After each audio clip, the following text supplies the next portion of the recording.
Bienvenue sur France 24. Elisabeth Borne est donc en visite à Alger depuis ce dimanche et elle n'est pas venue seule. 15 ministres français ont aussi fait le déplacement.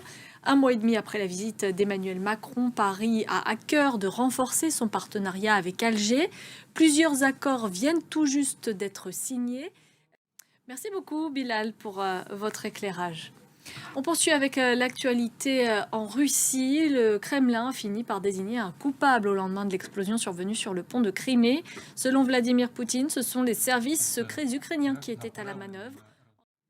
Les Iraniens continuent de défier le pouvoir en place. Une chaîne de la télévision d'État a été piratée ce dimanche par un groupe soutenant la contestation. Il a interrompu le journal en diffusant une image du guide suprême Ali Khamenei entouré de flammes. Emmanuel Lagarde. En Autriche, les électeurs ont fait le choix de la continuité pour affronter les crises en cours. Le président écologiste sortant, Alexander Van der Bellen, est en passe d'être réélu dès le premier tour. Merci beaucoup, Vianney, en direct de Vienne. En France, la ruée vers les stations-service se poursuit alors que les employés des raffineries de Total Energy et Esso ExxonMobil sont en grève.